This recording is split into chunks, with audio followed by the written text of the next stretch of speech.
We turn our focus now to the Global Soft Power Index 2026. It was unveiled at the World Economic Forum in Davos. It shows that South Africa continues to hold its position as the leading soft power in Sub-Saharan Africa, although there is some competition from other emerging global brands, and that is intensifying. In the 2026 rankings, South Africa slipped to 43rd place. That's down from 36th in 2020. The country also recorded a notable decline in perceptions related to business and trade, falling 4 places to 54th, alongside a drop in its ease of doing business ranking. Now, the Global Soft Power Index, which is published annually by Brand Finance, further highlights that most African countries remain well outside the global top 50.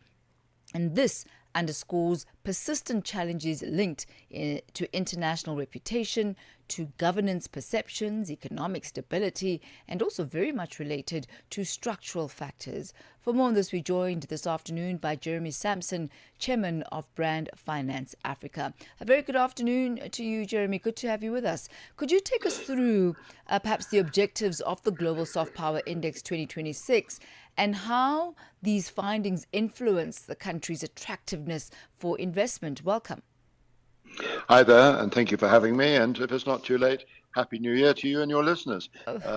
Thank you. I think we've got until the end of January. We're still in safe territory, yes. So I'm just creeping in. Okay. Just made it. Thank you for that intro, because as you say, look, Brand Finance is London-based. It's a global organization. It's in about 30 countries, and it's in its 30th year this year. And soft power has been something that it's been measuring now for well over a decade. Soft power, to some people, they're not quite sure what it is. Well, if I say it's the opposite to hard power, and hard power means wars. And I think 5 years or so ago, people thought we had seen the end of wars for the most part. Well, today we know that we haven't. So soft power is incredibly important because it's defined as a nation's ability to influence the preferences and behaviors of various actors in the international arena. So whether that's states or corporations or whatever, and it's rather persuasion and saying, hey, guys, no, come and look at us as a country, come and look at South Africa. It's a great place to be, it's a great place to visit, and whatever. And what we've got is basically a scorecard, which is made up of a series of 8 pillars, where we talk about things like business and trade, culture and heritage, governance, international relations, media communication, education and science, people and value, and sustainable values. So this is a scorecard we apply right across the world.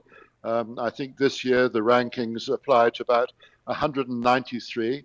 So as you say, when we're 43rd out of that 193, and we're the leading African brand, if I can put it like that, within the country sector. And what are the factors you believe that have contributed to the decline? Yes, we are still leading in Sub-Saharan Africa as South Africa, but it is a slip from 36 to 43. You're absolutely right. And, this is where when we have a scorecard, we have a lighting system, so you can see the flashing lights, the red. And it's around governance that the main issues seem to be. As you've seen, we've slipped badly down the rankings in some areas. And when it comes to governance, are we internationally recognized? Are we a good place to do business with? Are we stable? Do we have ethical standards? Are we safe and secure? All these things are absolutely crucial. And I'm afraid in some of those we're found wanting.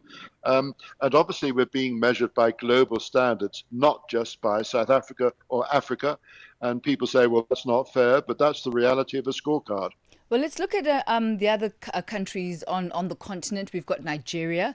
They've climbed 6 ranks to 71. Looking at Kenya, they're up 4 ranks to 88th, and Tanzania is up 1 rank to 94. Among these 3 countries, which one showed the most improvement in this year's index, and what is it that might have driven those gains? I think Nigeria is particularly interesting because really it is number 2 to South Africa. And if you go back to 2020, actually, it was in 56th position. But then, as you know, they had economic issues, financial issues. The naira was devalued big time. And last year they were in 77 and they've come up to 71. So they're actually doing a very good job in turning themselves around and pulling back. Most of the others, as you say, are basically treading water. They're staying much the same, although with the exception of Rwanda. Rwanda has dropped over 20 places this year. It's had a horrific year. It really has. And what is that attributed to? I think one of the major issues is basically the war, the fighting, the civil war, whatever it is going on the western borders with DRC. That's been rumbling on for a long time. And of course, that's the sort of thing that gets wide coverage on international media so that people are aware of it. When you actually think about it, there are wars going on all over the world at the moment, but we're not so aware of some of them. There's so much news that we're being hit with all the time that some we just forget about. Whereas the DRC Rwanda situation keeps bubbling up. And this is where sometimes, of course, you have journalists or media people for certain channels who keep on going back to that story. And that way you can't hide from the world media, I'm afraid. It's going to be in your face sometimes. So let's look at South Africa's business and trade perception. How significant was that drop in the overall decline? And how does that then compare with the country's regional peers? I think the elephant in the room, and we've got to grasp, well, we've got to look at it, is the ease of coming into the country, the amount of red tape there is that we hear so often from business leaders. Look, I'm no economist, but repeatedly they will say the difficulties of doing business here, coming in, doesn't matter if you have investment conferences, if you people here. The reality is that once they try to do business, what is one of the big issues, and that's BEE. And I know it's been discussed and debated a lot, especially at the moment, whether that ruling needs to be changed or adjusted. But I think the answer is yes, it does, because after all, we're finding that some of the big international players who've been in South Africa are actually at the moment withdrawing. We've even had just in the last week, and tobacco closing down its one and only factory. And this is where sometimes, I'm afraid, the powers that be need to act more. Some people seem to think that just by talking is action. It isn't. You've actually got to get in there and do things. And that's where, when it comes to business and trade, people are talking about things, but where's the action? And that's what we need desperately. So what you're describing to me, and correct me if I'm misguided here, is that there is actually a great impact that governance perceptions and economic stability have as far as soft power performance is concerned. Absolutely. After all, any international investor, the world is their oyster. You look around the world, they can go absolutely anywhere. South Africa is attractive in many, many ways. As we say, at the moment, it's punching way below its weight. And apart from anything else, the rand in relation to, I was going to say most currencies, although at the moment, of course, the dollar seems to be slipping a little bit, but it's an attractive place to invest. Bring in money from euro or whatever, and you can get a lot for it. So you're absolutely right. It is a crucial area. And let's face it, if you have innovative investment people coming in, starting with factories or whatever, what are they doing? They're creating jobs. And that's one of the biggest things we need. We need growth.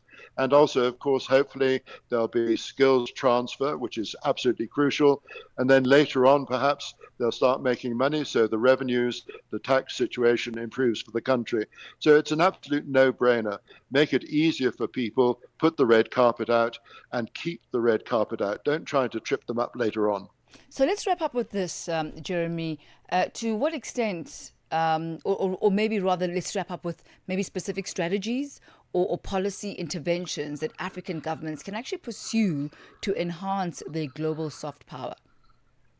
I think the key thing is that the people at the top in each country, the decision makers, must have a good working knowledge of business and being in business. People joke, and it's a bit of a sad joke, that sometimes you have a minister in charge of small and medium businesses, but she's never actually started a business. She's never created a business. She's never actually got that experience. And there are these people around, even if government or whatever has to reach out to private sector and bring people in. I think I'm old enough to remember that when Nelson Mandela became the president, one of the first things he did was he blended his own people from the ANC, whatever, with top business people from the private sector. And they worked in tandem, they worked as teams. And that way we had skills transfer, we had transformation in the business sense, and it went very smoothly and very well. And I think we should be looking at that perhaps again, because that would, I think, make a big difference. Jeremy Sampson, always a pleasure. Thank you so much for that insight and taking us through the Global Soft Power Index 2026. Have yourself a good one. Thank you very much. Thank you. That's Jeremy Sampson. He's chairman of Brand Finance Africa.